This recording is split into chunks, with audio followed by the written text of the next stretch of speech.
Stacy Rossetti here, and I'm talking to totally awesome women real estate investors, and I have a very special guest, Rhonda. I want her to introduce herself and her story because it's pretty amazing. All right, go ahead and introduce yourself, please. Hi, I'm Rhonda Sweat. I'm originally from Tampa, Florida, but I currently am the host for Successful Women in Real Estate Network, where I coach women in REI. I love it. Okay, so tell me your story and tell me kind of how you got into real estate investing. Well, my mom got a real estate license when I was 10, and I just loved real estate. By the time I was 14, I was working in her office in Tampa, Florida. And by the time I was 16, I sold my first house. Of course, under her, an investment property for her. And then I flipped my first house at 19. I've had a real estate license since I was 18, and real estate's just been my life. It's my passion. It's what I love to do.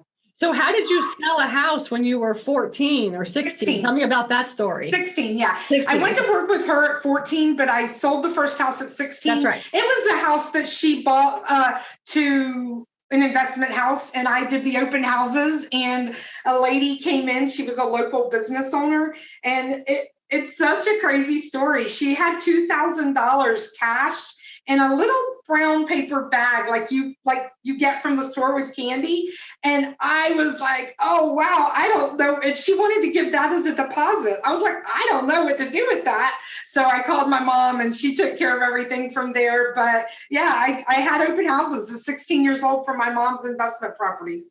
I mean, what's amazing to me is, and actually people say this about my daughter, because my daughter, I'm like, you're going to be in real estate. I mean, you're going to at least understand and know real estate. And really, you're like the perfect example of like what you can become if you really learn how to invest in real estate at such a very young age. So talk about like kind of what are some of the things that you learned along the way for investing as a young person.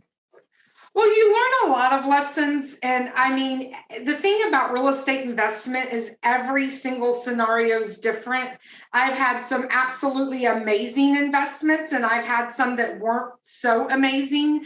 I think that the important thing is, to ask the questions, be educated. But I'm in a transaction right now that's one of the worst of my entire career. I love that. That's awesome. Yeah. And over 30 years experience. And I'm literally in one of the very worst real estate investment transactions I've ever done. It's circumstances.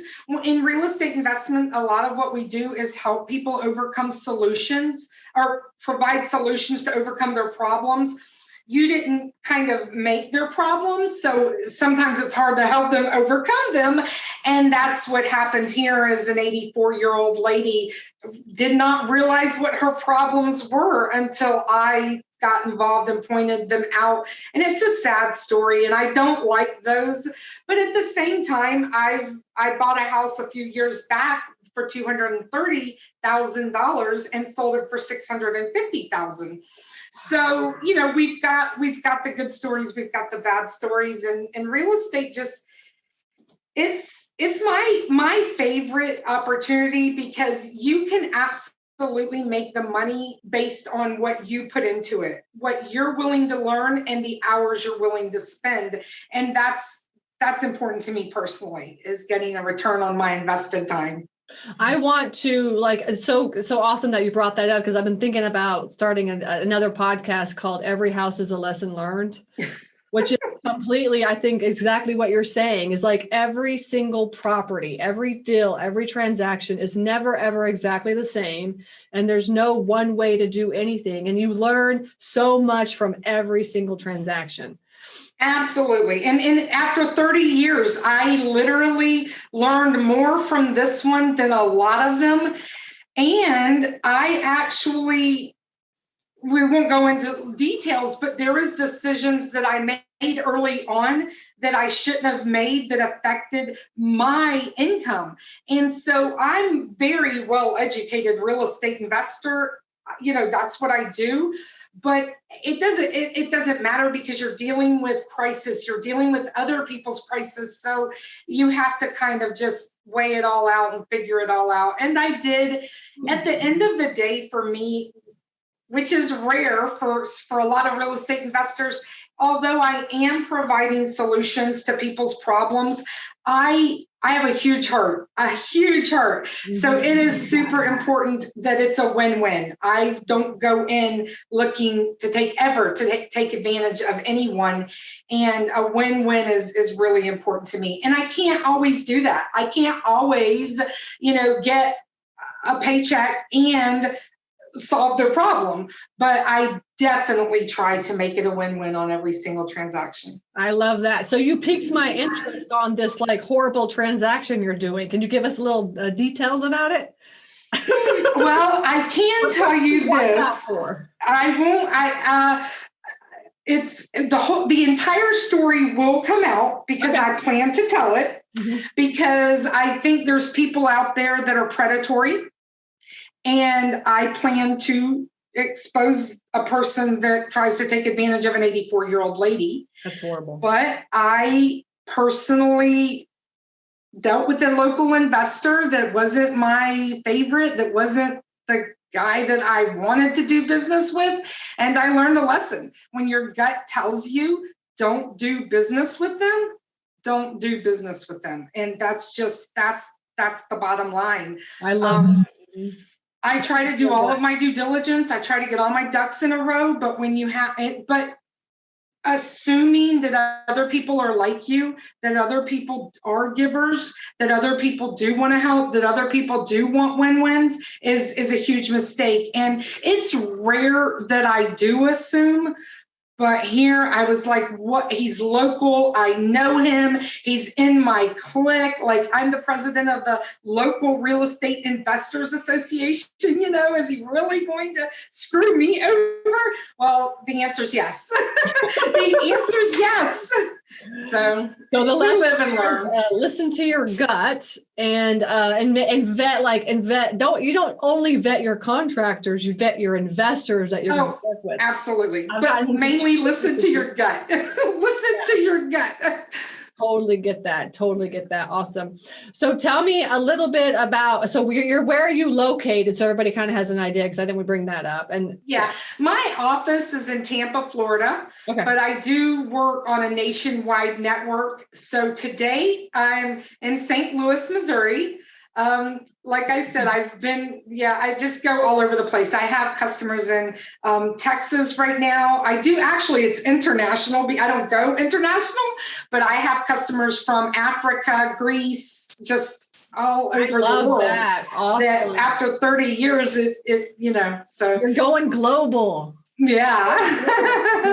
Yeah. And I do a lot in college towns, like near the University of Florida and University of South Florida, Florida State University. So those are real strong markets for me. And that's where a lot of international buyers want to focus their energy. But then I work with a lot of people that want to buy within the United States and stuff like that. I love that. I love that so much. And there's definitely a market. In my travels, I tell people the number one complaint I hear is there's no deals. There's no deals. I'm like, there's always deals. That's a myth. It's a myth. People will always get into situations that they need help with, that they need solutions. So there's always deals. That is so true. I think that's so true. And if you're not finding any deals, give some tips and tricks. Like if they're not finding any deals right now, what should they be doing? Well, for me, I always kind of get off the beaten path. First of all, it's very rare personally. Now, a lot of my people that I work with do, but personally that I buy a foreclosure. Everybody's on the foreclosure path. Everybody's waiting at the courthouse steps for the foreclosure. Most of the houses I buy are not foreclosures. They're actually paid for. Taxes are paid, or they have a mortgage where there is profit to the seller. And that's what I mainly do, but that's not where the normal investor looks, because everyone's looking for people that are upside down in it. Yeah. And so I do a lot of that stuff that's, the house, they own it free and clear. They've maybe paid their taxes or not, but they don't have the money to rehab it. Maybe they've inherited it. I mean, that was my $230,000 deal. The girl, they inherited it. She didn't even know she was an heir. That's awesome. Wow, that's a nice surprise. Yeah. So she lived in another state, and when she found out she was an heir, and they were like, sell it. And so, how did you find that property? Well, that was one of the rare ones that was actually listed in MLS. Okay.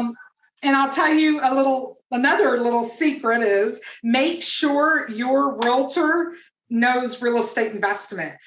They listed it with a listing agent that did not know anything about real estate investment. So she wasted 4 to 6 months with it in pending. And I literally found it in pending because she was trying to get her buyer to close on it. Well, when I saw it, I really just wanted to see it because it was gorgeous, huge. It wasn't gorgeous, but it was huge. And I wanted to see it. And I said, just let me see it. I had a feeling, 4 months in pending, I had a feeling there was something was going on. Yeah. So she let me go see it. I was like, oh my gosh, I have to do that. Like, I have to flip this house. It'll be like a significant change. And that's what I love. So I called her, and she ended up like blowing me off forever, still did not close it. And I'll tell you what I did. I offered her the buyer's side commission. That's awesome. I'm a realtor. I don't know if I mentioned that, but I am a realtor. Mm-hmm. And I offered her the buyer's side commission, and she says to me, you would really do that? And absolutely. I mean, I'm going to buy a $230,000 house that I know could turn around, and it appraised for $466. I don't think I mentioned that. Like before it was even fixed up. The day I bought it, I paid $230, and it appraised for $466. That's a diamond in the rough. Mm-hmm. Mm-hmm. And so, they chose the wrong realtor. Any other realtor would have known that. But B, she says, you would actually do that. And I said, yes. Yeah, you be the buyer side agent. You make the buyer side commission. And she says, well, you'll still be in second position, because she had the first position buyer that had been pending for 4 months. And so I said, okay, that's fine. No problem. If he falls through, I'm ready. Well, it wasn't 24 hours that she called me back. Okay, you're in first position.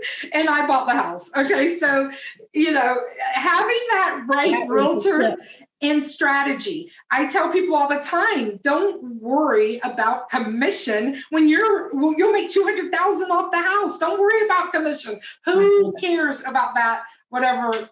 $6,000. I love that so much. Pay the commission of the other realtor. Just pay both sides if you think it's if it's a good deal. Yeah. Love it. Yeah. So, and I do that quite often. Even for my own deals, I like that buffer. So I'm very much about hiring realtors, and I encourage my investors that I work with to hire realtors. Mm-hmm. I believe realtors can negotiate you a higher price than you will negotiate for yourself. That's just my personal. I know some investors don't think that way, but I like having someone between me and the other person, so for negotiating. So let's talk about, let's see, what else can we talk about? What would be good? Oh, I know. Let's talk about, you said, okay, actually for that $230,000 house that you bought, how much was the repair that you fixed? What was the rehab budget? It was expensive. It was significant. The house was in 1983, and it was built. It was 12,000 square feet. Oh my goodness! Total house. 12, where was it? Was it in where was that? It was on 10 acres with a 6-stall center aisle barn on the Swanee River in North Central Florida. I love that. No wonder it was worth so much money. Yeah, it was gorgeous. And when we got done, so we put probably about 170 in it, maybe 170. But then we rented it as an Airbnb for 2 years. How did that go? Tell me about it. $553 a night, booked out And when COVID came, at first, $60,000 worth of cancellations. It was devastating at first. Yeah. But then as soon as Florida was opened back up, no one wanted to go to Disney World. They wanted to come here.